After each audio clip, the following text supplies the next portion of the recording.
Anime fans அனைவருக்கும் வணக்கம். So இன்னைக்கு நம்ம மார்ஷல் யூனிவர்ஸ் சீசன் 3 எபிசோட் 4 தான் பார்க்க போகிறோம். போன எபிசோட் எங்கே முடிஞ்சிருக்கும் அப்படின்னு பார்த்தீங்கன்னா, அந்த ஒரு மிஸ்டி ஃபாரஸ்ட்ல இருந்து இவனை வெளியில் கூப்பிட்டு வந்திருப்பாங்க.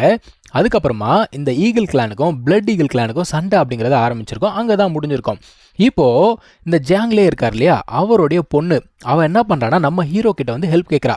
அவன் என்ன சொல்கிறா, இந்த மாதிரி நாளைக்கு நடக்கிற சண்டையில் நீ வந்து பார்ட்டிசிபேட் பண்ணணும், அதுக்கு நான் என்ன வேணா தரேன், என்னையே கூட தரேன் அப்படின்னு சொல்கிறா. ஆனால் நம்ம ஹீரோ என்ன சொல்கிறான்னா, ஏம்மா என்ன பண்ணுற நீ, இதெல்லாம் நீ பண்ணாத, இதெல்லாம் தேவையில்லை அப்படின்னு சொல்கிறான். அந்த பொண்ணு என்ன சொல்கிறான்னா, எங்கள் அப்பா வந்து ரொம்ப கஷ்டப்பட்டு தனியால் இது எல்லாத்தையுமே டெவலப் பண்ணார், என்னையும் என்னுடைய தங்கச்சியும் வளர்க்குறதுக்கு ரொம்ப கஷ்டப்பட்டு இருக்காரு, அவர் சாகிறதுனால பார்த்துட்டு இருக்க முடியாது அப்படின்னு சொல்கிறா. இவன் என்ன சொல்கிறான்னா, என்னாலே அவர் சாகிறத பார்த்துக்கிட்டு இருக்க முடியாது, நீங்கள் தான் என்னை ஃபாரஸ்ட்லேருந்து வெளியில் கூட்டு வரதுக்கு ஹெல்ப் பண்ணீங்க, என்னை வந்து நீங்கள் ஒரு ஃப்ரெண்டாக பார்த்தீங்க, ஸோ ஒரு ஃப்ரெண்டுக்கு பிரச்சனை அப்படின்னா நான் எப்படி ஹெல்ப் பண்ணாமல் இருக்க முடியும், கண்டிப்பாக நான் பார்ட்டிசிபேட் பண்ணுறேன் அப்படின்னு சொல்கிறான். இந்த பொண்ணு பார்க்குறா, உண்மையாவா அப்படின்னு சொல்லிட்டு அவனுக்கு தேங்க்யூ சொல்லணும், எப்படி சொல்கிறதுன்னு தெரியல, அவனை கட்டி பிடிச்சி தேங்க்யூ சொல்லிவிட்டு அவன் அங்கேருந்து கிளம்பி போயிட்டாப்பா. இப்போ அங்கே அந்த பையன் அடி வாங்கிட்டு போனான்ல, அவன் புலம்பிக்கிட்டு இருக்கான். அவன் என்ன சொல்கிறான், அங்கே ஒரு புது பையனை பார்த்தேன்ப்பா, அந்த பையனை நான் இதுக்கு முன்னாடி பார்த்ததே கிடையாது, எனக்கு தெரியாது, அவனை நீ பிடிச்சி கொடு, அவனோட கை காலை நான் உடச்சே தீரணும் அப்படிங்கிறான். அந்த மனுஷன் என்ன சொல்கிறான், வெயிட் பண்ணு, நாளைக்கு சண்டை மட்டும் முடிட்டோண்டா, நான் பிடிச்சி கொடுத்துட்றேன், நீ என்ன வேணா பண்ணிக்கோ அப்படின்னு சொல்லிட்டு அந்த ஆளும் சொல்லிக்கிட்டு இருக்கான். இப்போ நெக்ஸ்ட் டே சண்டை அப்படிங்கிறது ஆரம்பிக்க போது எல்லாருமே வந்து பார்த்தீங்கன்னா கூடியிருக்காங்க. இவங்களும் அந்த இடத்துக்கு வராங்க. அந்த பையன் காட்டுறான், அதோ அந்த பையன் தான்ப்பா, நான் சொன்னல அந்த பையன் தான், முடி நிறைய வச்சிருக்கான்ல அந்த பையன் தான் அப்படின்னு சொல்ல, இந்த ஆளும் பார்க்குறான், டே பையா இருக்குடா, உனக்கு வெயிட் பண்ணு, நான் முதல்ல ஜாங்லியை கொல்றேன், அதுக்கப்புறம் நான் உனக்கு அந்த பையனை பிடிச்சி கொடுக்குறேன்டா அப்படிங்கிறான். இவன் பார்த்தீங்கன்னா நல்லா குண்டாக இருக்காங்க, ஆனால் அசால்ட்டாக ஜம்ப் பண்ணி போகிறான். அவன் அங்கே போய் ஸ்டேஜில் நின்று சொல்கிறான், இங்கே பாரு வந்துட்டல்ல, இதோட நீ திரும்பி போக முடியாது, நீ வந்து தோத்துட்டேன்னு சொன்னால் கூட நாங்கள் ஒத்துக்க மாட்டோம்டா, இன்னையோட உன் கதை முடிஞ்சுது அப்படிங்கிறான். இப்போது அங்கே சுற்றி இருக்கவங்க எல்லாருமே பார்க்குறாங்க, ஐயோ அந்த ஆள் என்னடா பயங்கர ஸ்ட்ராங்காக இருக்கான், நம்ம மாஸ்டர் ஜெயிப்பாரா இல்லையான்னு தெரியலையே அப்படிங்கிற ஒரு சந்தேகம் இவங்களுக்கு வந்துடுச்சு. இப்போது இந்த ஜாங்லே இருக்கார்ல, அவர் வந்து சண்டை போடலாம் போகலாம் அப்படின்னு பார்க்குறாரு. ஆனால் நம்ம ஹீரோ தடுத்து நிறுத்திடுறான். அவன் என்ன சொல்கிறான், நீங்கள் போக வேண்டாம், இன்றைக்கி பேட்டலில் நான் சண்டை போடுறேன் அப்படிங்கிறான். இவன் என்ன சொல்கிறாரு, எப்பா நான் தான் வந்து இந்த ஹால் மாஸ்டர், ஸோ நான் தான் போய் சண்டை போடணும், என்னுடைய பொறுப்பு நான் பார்த்துக்கிறேன் அப்படிங்கிறாரு. அவன் என்ன சொல்கிறான், நீங்கள் சொல்கிறதெல்லாம் சரிதான், ஆனால் உங்களால் ஜெயிக்க முடியுமா, எந்த அளவுக்கு நீங்கள் கான்ஃபிடென்ட்டாக இருக்கீங்க அப்படின்னு கேட்டால் அவரால் பதில் சொல்ல முடியல. அவன் என்ன சொல்கிறான், நீங்கள் சப்போஸ் இன்றைக்கி மேட்ச்சில் செத்துட்டீங்க வச்சுக்கோங்க, உங்கள் பொண்ணுக்கு என்ன ஆகும், ஸோ கொஞ்சம் யோசிச்சு பாருங்க அப்படின்னு சொல்கிறான். இப்போ அந்த ஆளு கத்துறான், யோ என்னையா பேசிகிட்டு இருக்கீங்க, என்ன பயந்துட்டியா, இங்கே பாரு உன்னோட போன்ஸை உடைக்கிறதுக்காக நான் காத்துக்கிட்டு இருக்கேன், வரியா இல்லையா அப்படிங்கிறான். நம்ம ஹீரோ ஜம்ப் பண்ணி போய் அந்த இடத்துல நிற்கிறான்ப்பா. அவன் என்ன சொல்கிறானா, எப்பா இந்த ஈகிள் கிளானுடைய புது ஸ்டூடெண்ட் நான் வந்து சண்டை போடுறேன் அப்படின்னு சொன்ன உடனே அங்கே இருக்கவங்களாம் கத்த ஆரம்பிக்கிறாங்க, யோ என்னையா இது, எங்களை பார்த்தா எப்படி தெரியுது உனக்கு, போய் ஒரு சின்ன பையனை சண்டை போட அமைச்சிருக்கு அப்படி இப்படின்னு சொல்லிட்டு ஆளுக்கு கத்த ஆரம்பிக்கிறாங்க. அந்த ஆளுமே என்ன சொல்கிறான்னா, ஏயா என்னையா இது லைஃப் ஆர் டெத் மேட்ச்சு, நீ நடன ஒரு சின்ன பையனை அமுச்சு விட்ருக்க, என்ன பயந்துட்டியா நீ அப்படின்னு சொல்லிட்டு கேட்குறான். இப்போ நம்ம ஹீரோ என்ன சொல்கிறான்னா, எப்பா ஒரு நிமிஷம் இரு, ஆட்டை வெட்டுற கத்தியை கொண்டு வந்து சிக்கனை கொல்ல முடியாது சரியா, உன்னை அடிக்கிறதுக்கெல்லாம் நான் போதும், இதுக்கெல்லாம் என்னோட ஹால் மாஸ்டர் வரணுன்ற அவசியமே கிடையாது அப்படின்ன உடனே அவனுங்களுக்கு பயங்கரமாக கோவம் வர ஆரம்பிச்சிருச்சு. ஸோ இப்போ அந்த ஆள் என்ன பண்ணுறான், நம்ம ஹீரோவை தாக்கணும் அப்படின்னு சொல்லிட்டு வேகமாக ஓடி வரான். இப்போ சண்டை ஆரம்பிக்குது. ஆரம்பித்த உடனே நம்ம ஹீரோ வந்து பார்த்தீங்கன்னா நின்ன இடத்துல இருந்தே அவனோட அட்டாக்கை தடுக்கிறான். அதான் அவன் பார்க்குறான், டேய் உனக்கு ஸ்கில்ஸ் இருக்குடா, பார்த்துக்கலாம், அடுத்த அட்டாக் எப்படி தடுக்கிற பார்த்துலான்னு சொல்லிட்டு ஒரு ஹேமர் மாதிரி தூக்கி போடுறான். ஆனால் இவன் என்ன பண்ணுறான், இவனோட மென்டல் பவர் அப்படிங்கிறத யூஸ் பண்ணி அசால்ட்டாக அதை தடுத்துறான்ப்பா.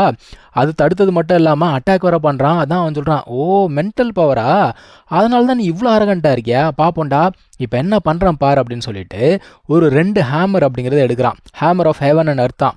இதை யூஸ் பண்ணி அட்டாக் பண்ண ஆரம்பிக்கிறான். ஆனால் இவன்கிட்டயும் ஒரு ஹெவன்லி வெப்பன் இருக்கு இல்லையா, அதை எடுத்து இவன் வந்து சண்டை போட ஆரம்பித்து அந்த 2 ஹேமரையுமே வந்து தோக்கடிச்சிடறான்.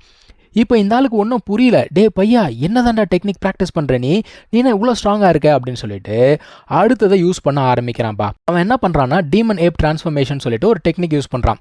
ஆனாலுமே பார்த்தீங்கன்னா அவனால் லிந்தாங்க அட்டாக் பண்ணவே முடியல. அவன் ஈஸியாக தப்பிச்சு போய்கிட்டே இருக்கான். இப்போ லிந்தாங்க என்ன பண்ணுறான், கோல்டன் இன்ஸ்கிரிப்ஷன் சொல்லிட்டு ஒரு டெக்னிக் யூஸ் பண்ணுறான். பெரிய ஆப்ஜெக்ட் மாதிரி இருக்குது, அதை அவன் மேலே தூக்கி போட்டுறான். அவனால் அதை பிடிக்க முடியல. மொத்த பவரை யூஸ் பண்ண உடனே அவன் வந்து பார்த்தீங்கன்னா அப்படியே நசுங்கி போன மாதிரி ஆயிட்டான். எல்லாருமே என்ன யோசிக்கிறாங்க, இவன் வந்து தோத்துட்டான், செத்து போயிட்டான் அப்படின்னு நினச்சிக்கிட்டு இருக்காங்க. மேட்ச் முடிஞ்சிடுச்சு அப்படின்னு நினச்சிக்கிட்டே இருந்தா அது எல்லாத்தையும் உடச்சிக்கிட்டு அவன் ஏஞ்சிக்கிறான். அதாவது டீமன் ஏப் டிரான்ஸ்ஃபர்மேஷனே இன்னும் கொஞ்சம் அதிகமாக இருக்குது, பவர் வந்து பயங்கரமாக இருக்குது. இப்போ அவன் வந்து அடிக்கிறான் பாருங்க, அந்த ஒரு ஈட்டியை வந்து மடங்கி போகுதுங்க, அந்த அளவுக்கு வேகமாக அடிக்கிறான், பயங்கரமான பவர். லிந்தாங்க பார்க்குறான், என்னடா இது இவ்வளோ பவர்ஃபுல்லாக இருக்கானேன்னு சொல்லிட்டு மறுபடியும் அவன் வந்து எஸ்கேப் ஆகி போய்கிட்டே இருக்கான். அவனுக்கு என்னன்னா, இப்படியே போய்கிட்டு இருந்தது, எனக்கு எந்த சான்ஸும் கிடைக்காது, வேறு வழி இல்லை, அந்த ஒரு அட்டாக்கை யூஸ் பண்ணி தான் ஆகணும்னு சொல்லிட்டு அவனோட ஈட்டி இருக்குல்ல, அதை எடுத்து ஒரு டிராகன் அட்டாக் மாதிரி ஃபார்ம் பண்ணுறான். இப்போ அந்த அட்டாக்கை யூஸ் பண்ண உடனே அவன் அந்த இடத்துல டிஃபீட் ஆகிடுறான்ப்பா. ஆப்பனண்ட்டும் பார்த்தீங்கன்னா தான் தோற்று போயிட்டு தான் ஒத்துக்கிறான்ப்பா. இப்போ லிந்தாங் என்ன சொல்கிறான், ஒழுங்கு மரியாதை சிட்டியை காலி பண்ணிட்டு கிளம்பு அப்படிங்கிறான். சொல்லிவிட்டு அவன் நடந்து போய்கிட்டே இருக்கான். இந்த பாயக்குள்ள பின்னாடி வந்து அட்டாக் பண்ணுவானா, ஆனாலும் நம்மால் பார்த்தீங்கன்னா ஈஸியாக மென்டல் பவரை யூஸ் பண்ணி தடுத்து அவனை போயிட்டு சரியான அடிங்க, அடிச்சு அடியில் தூரமாக போய் விழுந்துட்டான். அதில் அவனுடைய பொருள் ஒன்று கீழே விழுந்துருச்சு, அதை வேறு எடுத்துக்கிட்டான் நம்ம ஹீரோ. அவன் என்ன சொல்கிறான், ஒழுங்கு மரியாதையாக சிட்டியை காலி பண்ணிட்டு போயிடு, உங்களை மறுபடியும் இந்த இடத்துல பார்த்தேன் கொன்று புதைச்சிருவேண்டா அப்படின்றான். இப்போ சண்டை முடிஞ்சு போச்சு, இவங்க ஜெயிச்சிட்டாங்க, எல்லாருக்கும் பயங்கரமான ஒரு சந்தோஷம். அந்த பொண்ணோட ஆட்டிடியூடே பயங்கரமாக மாறி போச்சுங்க. ஃபஸ்ட்டு எவ்வளோ வெறுப்பாக பார்த்தா, இப்போ வந்து பார்த்தீங்கன்னா பயங்கரமாக பேச ஆரம்பிக்கிறா. இவர் வந்து என்ன சொல்கிறாரு, வாங்க எல்லாரும் திரும்ப போகலாம், நம்ம போய் செலிப்ரேட் பண்ணலாம் அப்படின்னு சொல்லிட்டு சந்தோஷமாக போகிறாங்க. அங்கே சமையல்லாம் செஞ்சு எல்லாம் தடபுடலாம் ரெடியாக இருக்குது. எங்கடா இவனை காணுமே அப்படின்னு பார்த்தா கீழே இறங்க வரல. அந்த பொண்ணு நான் போய் மேலே பார்த்துட்டு வரேன் அப்படின்னு சொல்லிட்டு ஓடி போகிறா. பார்த்தா நம்ம ஹீரோ அங்கே இல்லை, அவன் கிளம்பி போயிட்டுருக்கான். இப்போ ஷாவதியா கேட்குது, ஏன்டா நீ பாட்டு கிளம்பி வந்துட்ட, ஒரு வார்த்தை கூட சொல்லாமல் வந்துட்டியாடா, யாராவது மனசு கஷ்டப்பட போகிறாங்க அப்படிங்குது. ஆனால் நம்ம ஹீரோ என்ன சொல்கிறான், நம்ம வந்ததே முக்கியமான வேலையை பார்க்கறதுக்கு தான், அதை நம்ம பார்ப்போம் அப்படின்னு பேசிக்கிட்டே இருக்கும்பொழுது அந்த பொண்ணு குதிரையை தூக்கிட்டு ஓடி வந்துருமா. ஆஹா என்னடா இவன் இங்கே வந்துட்டாலே அப்படின்னு பார்த்துக்கிட்டு இருக்கான். அதான் அவன் கேட்குறான், நீ உண்மையாகவே போறியா அப்படின்னு சொல்லிட்டு கேட்குறா. அவன் என்ன சொல்கிறான், நான் முதல்ல இங்கே வந்ததே ஒரு முக்கியமான வேலைக்காக தான், ஸோ இதுக்கு மேலே என்னால் சொல்ல முடியாது, மன்னிச்சுக்கோ அப்படிங்கிறான். இவளும் பார்க்குறா, ஓகே இவனை இங்கே பிடிச்சி வைக்க முடியாது அப்படின்னு சொல்லிட்டு, இந்த இடம் வந்து ரொம்ப டேஞ்சரஸான ஒரு இடம், அது மட்டும் இல்லாமல் வழி மாறி போகிறதுக்கு வாய்ப்பு இருக்குது, ஜாக்கிரதையாக போயிட்டு வாங்க அப்படின்னு சொல்கிறா. ஓகேன்னு சொல்லிட்டு அவனும் அங்கேருந்து கிளம்பி போகிறான். இப்போ அவங்க அப்பாவும் அங்கே வந்துட்டார். அவர் என்ன சொல்கிறாரு, இந்த பையனை பார்த்தா சாதாரண பையன் மாதிரி தெரியலம்மா, அவனெல்லாம் ஒரு இடத்துல நம்மளால் பிடிச்சி வைக்க முடியாது அப்படின்னு சொல்லிட்டு பேசிகிட்டு இருக்காரு. இப்போது லிந்தாங்க வந்து போய்கிட்டு இருக்கான் இல்லையா, ஒரு இடத்துல உட்காந்து அந்த பைக்குள்ளே என்ன இருக்குது அப்படிங்கிறத பார்த்துக்கிட்டு இருக்கான். அதுக்குள்ளே வந்து பார்த்தீங்கன்னா நிறைய பில்ஸ் இருக்குது, அதுக்கப்புறமா ஒரு ஓடு மாதிரி இருக்குது. இது என்னதுரா அப்படின்னு பார்க்குறான். ஷாவதியா ஒன்று அதை எடுத்து பார்க்குது. டேய் இது டிமானிக் டிரான்ஸ்ஃபர்மேஷன் டெக்னிக்டா, உனக்கு ரொம்ப யூஸ்ஃபுல்லாக இருக்கும் அப்படின்னு சொல்லுது. அவன் அப்படியே பார்க்குறான், இது டிமானிக் டிரான்ஸ்ஃபர்மேஷனா, அது பார்க்குறதுக்கே கன்றாவியாக இருக்குது, எனக்கு தேவையில்லை அப்படின்னு சொல்கிறான். ஆனால் ஷாவதியா என்ன சொல்லுது, நமக்கு மட்டும் அந்த பியூரான டிமானிக் ஏப் கிடச்சிதுன்னா அதோட பிளட் எசன்ஸ் அப்படிங்கிறத வச்சு இந்த டெக்னிக்கை ப்ராக்டிஸ் பண்ண முடியும். அதுக்கப்புறம் அது எப்படி இருக்குது அப்படிங்கிறது யார் ப்ராக்டிஸ் பண்ணுறாங்க அப்படிங்கிறத பொறுத்து, சரியா? ஸோ நீ அதெல்லாம் கவலைப்படாத, உனக்கு வந்து ரொம்ப யூஸ்ஃபுல்லாக இருக்கும் அப்படின்னு சொல்லிக்கிட்டு இருக்கு. இப்போது நம்ம லிந்தாங்க என்ன சொல்கிறான், அங்கே ஒரு மலை இருக்குது, அந்த மலையை கிராஸ் பண்ணி போனால் டெசர்ட்டுக்கு மிடில் போயிடலாம். அப்படி மிடில் போயிட்டோன்னா அந்த இடத்துல தான் மானுமெண்ட் இருக்குது, கண்டிப்பாக அங்கே தான் வந்து ஆன்சஸ்ட்ரல் சீல் இருக்கும்னு நினைக்கிறேன், அட்லீஸ்ட் க்ளூ ஆச்சு இருக்கும் அப்படின்னு பேசிக்கிட்டு இருக்காங்கப்பா. இப்போ அடுத்த நாள் ஆகிடுது, இப்படியே நடந்து போய்கிட்டு இருக்காங்க. அங்கே போகிற வழியில் வந்து பார்த்தீங்கன்னா ஒரு ஃப்ரூட் ஒன்று இருக்குங்க. இவன் வந்து அதை பறிச்சுக்கிறான். உடனே 2 பேர் வந்துடுவானுங்களா, உனக்கு எவ்வளோ தைரியம் இருந்தால் இந்த பக்கம் வருவ நீ, இது வந்து எங்களுடைய ஸ்வாட் செக்டார் இந்த இடத்த பிளாக் பண்ணியிருக்காங்க, வெளியாட்கள் உள்ளே வரக்கூடாது அப்படிங்கிறாங்க. இவனா சொல்கிறான், ஐயா மன்னிச்சுக்கோங்க தெரியாமல் வந்துட்டேன், நான் இந்த பக்கம் போனோம், எனக்கு போகிறதுக்கு மட்டும் அலோவ் பண்ணுங்க அப்படின்னு சொன்ன உடனே அப்போ 5000 பில்ஸை கொடுத்துட்டு போடா அப்படிங்கிறானுங்க. எது 5000 பில்ஸா, என்னங்கடா கொள்ளடிக்க பார்க்குறீங்களான்னு சொல்லிட்டு இவன் கத்த ஆரம்பிக்கிறான். அவனுங்க வந்து திரும்ப கத்த ஆரம்பிக்க இப்படியே லிட்டரலாக சண்டை வந்திருக்கும். அந்த டைமில் ஏதோ ஒரு பீஸ்ட் கத்துதுப்பா. இவனுங்க உடனே ஐயோ ஏப் வந்துருச்சு, ஓடு ஓடுன்னு சொல்லிட்டு ஓடுறானுங்க. அது வந்து என்ன சொல்கிறாங்க, டிராகன் ஏப் அப்படின்னு சொல்கிறானுங்க. ஷாவதியா என்ன சொல்லுது, டேய் உன்னோட சான்ஸ் வந்துருச்சுரா அப்படிங்குது. அதாவது இந்த டிராகன் ஏப் அப்படிங்கிறது ரொம்ப ஒரு ஏன்ஷியன்டான ஒரு ஏப்பாம், அதுவுமே வந்து ஏப்லேயே இது ரொம்ப ஸ்ட்ராங்கஸ்ட்டு, இதோட பிளட் எசன்ஸ் மட்டும் கிடைச்சதுன்னு வச்சுக்கோ, அந்த ஏப் டிரான்ஸ்ஃபர்மேஷன் டெக்னிக்கை நம்ம ட்ரை பண்ணலாம்டா அப்படின்னு சொல்லிக்கிட்டு இருக்கு.